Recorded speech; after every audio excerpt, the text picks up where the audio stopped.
बहू की अलमारी सार्वजनिक संपत्ति है क्या? मनोज भैया आ रहे हैं माँ, रचना ने धीरे से कहा। तो फिर शुरू हो जा, विमला ने बेटी को कहा। माँ 2 दिन पहले ही तो मैंने भाभी की साड़ी दोस्त की शादी में पहनी थी। अब कॉलेज फेयरवेल के लिए कैसे मांग लूँ? भाभी क्या सोचेगी? रचना सुनाते हुए बोली। क्या सोचेगा का क्या मतलब? अब वो इसी घर का सदस्य है, उससे कुछ लेने में हिचक कैसी? जाओ जाकर ले लो। मनोज रसोई में लंच बॉक्स रखते हुए बोला। सच्ची भैया? थैंक यू भैया, रचना भाई को चिपक कर बोली। मनोज की 6 महीने पहले ही दीप्ति से शादी हुई है। दीप्ति के आते ही तो जैसे रचना की लॉटरी लग गई। कहीं भी जाना हो बड़े मज़े से भाभी के सूट और साड़ियाँ मांग कर पहन लेती। दीप्ति को कई बार बुरा लगता, पर क्या बोलती जब शादी से पहले ही मनोज वादा ले चुका हो, मेरी बहन मेरी लाडली है, इसका कभी दिल मत दुखाना। रचना बड़े हक से भाभी की अलमारी से नए फैशन के कपड़े, मैचिंग ज्वेलरी, सैंडल निकालकर पहन लेती। दोस्तों में रोब झाड़ती। विमला जी ने भी बहू तुम्हारी अलमारी काफ़ी बड़ी है, बोल अपना कुछ सामान उसमें रख छोड़ा था ताकि कभी भी बहू उस पर ताला न लगा पाए और जब चाहे खोलने के लिए किसी की आज्ञा न लेनी पड़े।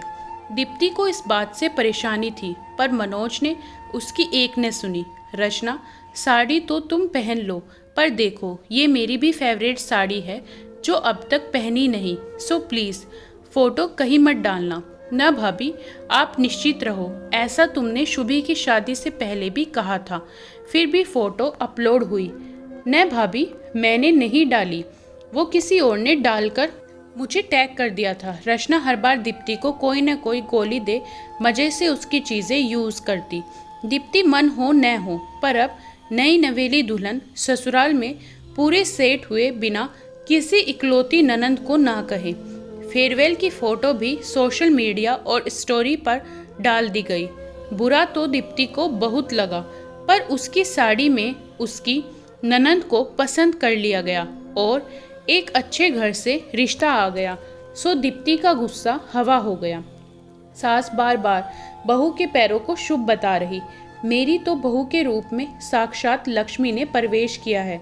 अभी साल भी नहीं हुआ इसके कदम पड़े और मेरी बेटी के लिए इतना बढ़िया रिश्ता आ गया। बहू कल रचना का रोका है, लड़के वाले आएंगे, सारी तैयारी तुम्हें ही देखनी है। विमला जी, दीप्ति ने ननंद को बहुत अच्छे से तैयार किया। मनोज ने भी लड़के वालों के स्वागत में कोई कमी नहीं छोड़ी। लड़के वालों को दिए जाने वाले शगुन के थाल में दीप्ति ने जब अपने मायके से मिली सबसे सुंदर साड़ी देखी तो उसके चेहरे का नूर गायब हो गया। आंखों से बेबसी आंसू बनकर गिर रहे थे।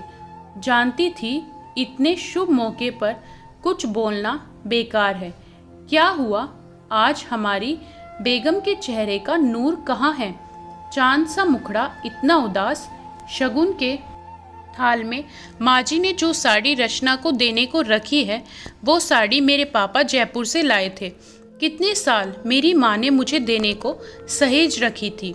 आज तुम्हारी माँ ने उसे देने से पहले मुझसे पूछना तो दूर, बताना तक ज़रूरी नहीं समझा।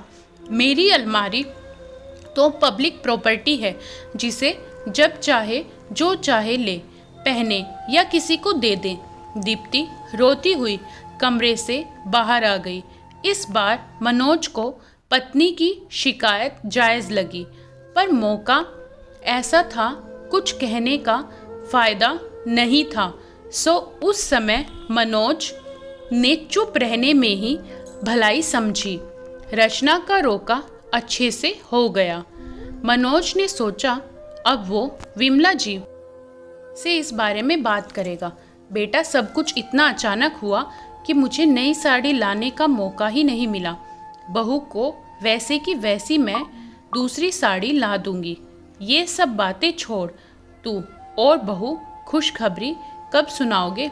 देख बेटा, आजकल के चोंचले हैं, ये पहले नवविवाहित जोड़े बच्चे की जिम्मेदारी से भागते हैं, फिर डॉक्टरों को इलाज के लिए फीस देते हैं। सो मुझे जल्दी से दादी बना दे अब मनोज का गुस्सा 7वें आसमान पर था। अब वो समझ गया था उसकी माँ और बहन की दखल अंदाजी उसकी निजी जिंदगी में भी बढ़ रही है।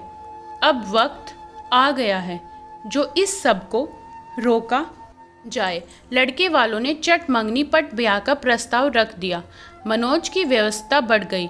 दीप्ति भी ननंद के साथ शॉपिंग में बिजी हो गई। आज रचना शादी के 1 महीने बाद मायके रहने आई है। रचना और विमला जी घेर पर नहीं थे। मनोज का दीप्ति के साथ मूवी देखने का प्रोग्राम बन गया। जब रात को रचना ने दीप्ति को अपनी नई साड़ी में देखा तो गुस्से से बिफर गई। क्या भाभी, ये तो मेरी एकदम नई साड़ी थी, मैंने एक बार भी नहीं पहनी थी। बड़ी मौसी अहमदाबाद से लाई थी, एक बार पूछते तो सही। विमला जी भी बहुत बिगड़ी। रचना की सारी साड़ियाँ इतनी महंगी हैं, दीप्ति को एक न मिली ऐसी साड़ी, बस पहन के चल दी। दीप्ति घबरा गई, पर मनोज इसी मौके के तलाश में था। क्यों बहन, तूने खुद तो भाभी की नई नई साड़ियाँ खूब पहनी, कभी दोस्त की शादी, कभी फेयरवेल, और माँ आपने तो दीप्ति की एक मायके की साड़ी रचना को रोके में उठाकर दे दी थी, बिना उससे पूछे। यही नहीं, आप दोनों तो उस बड़ी अलमारी के चक्कर में हमारे निजी जिंदगी के फैसलों में भी दखल देने लगे।